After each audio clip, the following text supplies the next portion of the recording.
Hello, friends. Today I'm going to speak on how to speak good English.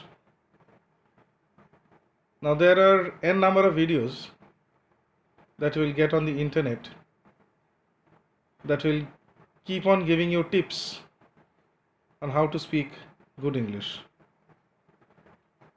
Normally, in India,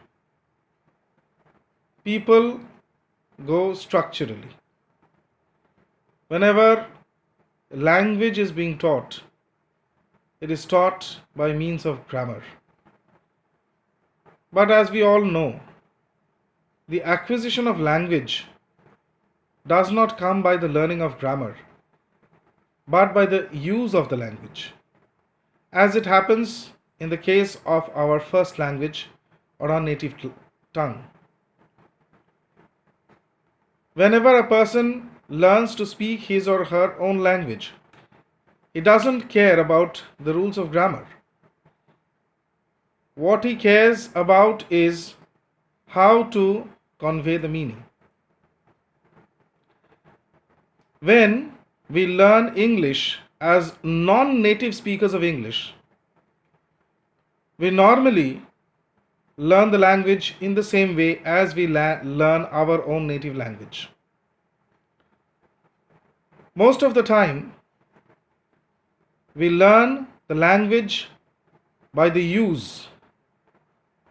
For example, when a boy or a girl is being put into an English medium school, he finds all the books are in English, the teachers speak in English, and the students also have to speak in English, which if they don't, they are punished.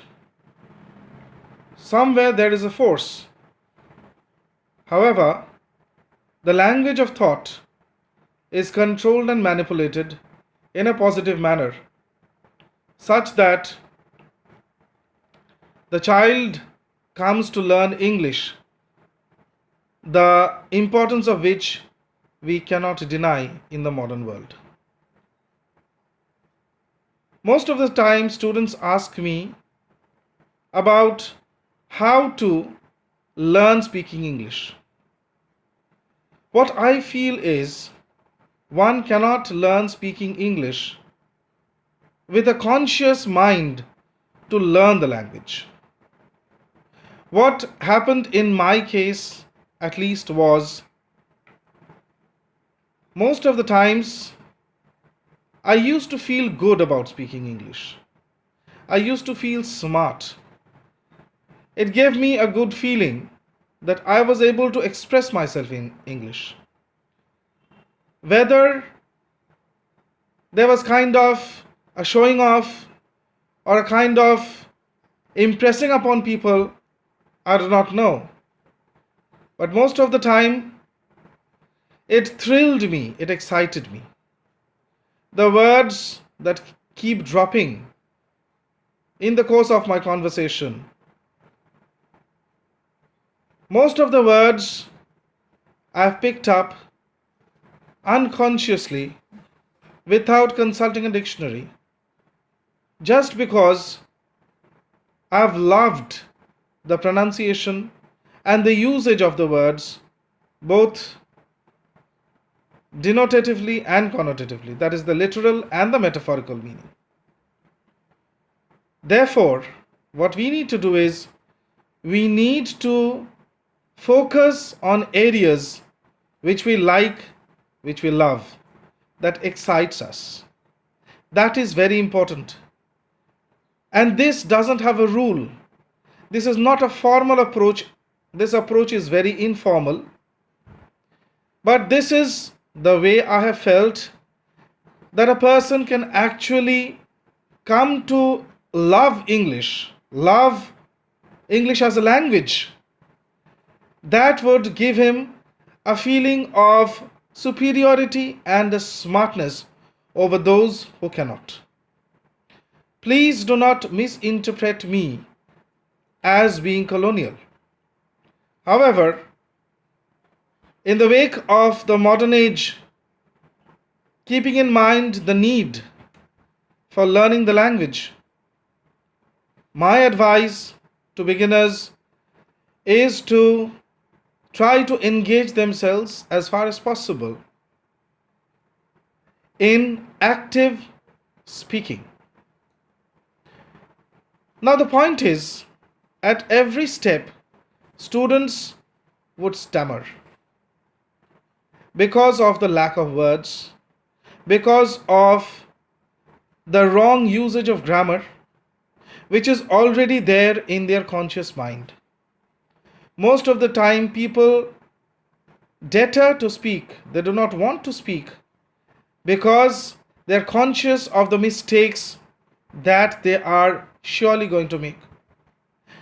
What I don't understand is, if I'm conscious of my mistakes, why can I not overcome them? Why do I keep repeating the mistakes? Why do I keep inventing mistakes?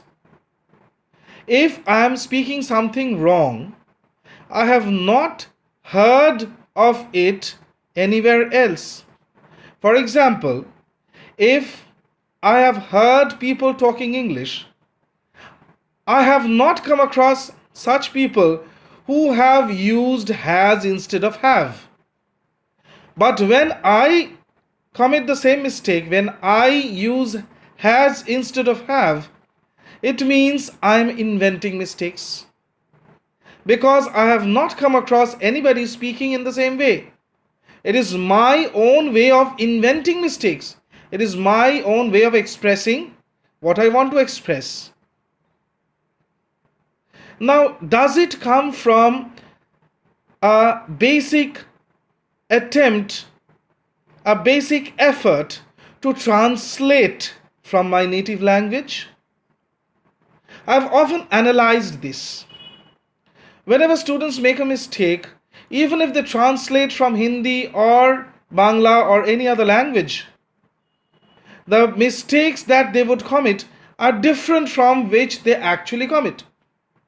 For example, we often have the tendency, even in our native language, to confuse the direct and the indirect mode of narration. Whenever we are speaking in the direct mode or the indirect mode, we continuously speak without making a difference.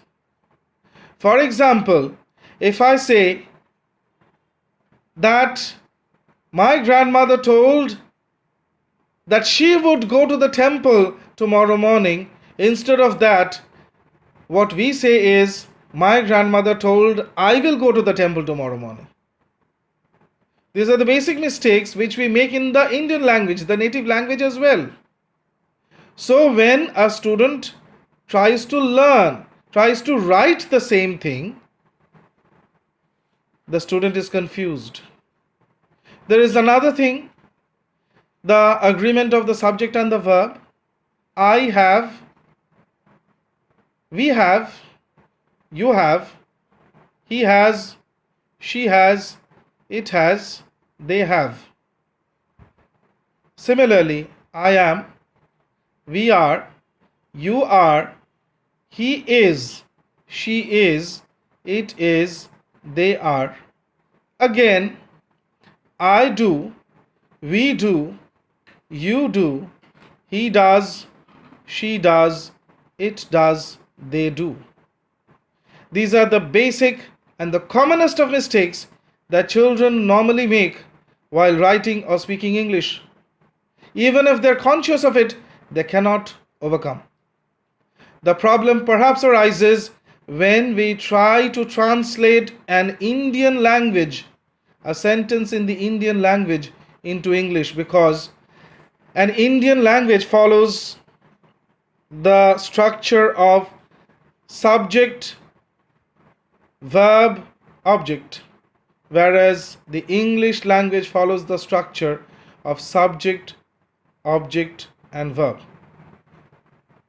Therefore, what I would like to advise the students is, rather than getting stuck up with the details of the grammar, listen to people whom you love to listen to speaking good English.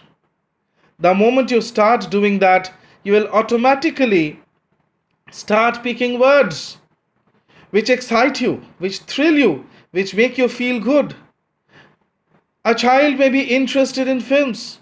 Pick up a Cineblitz magazine, pick up any film magazine and go through the news.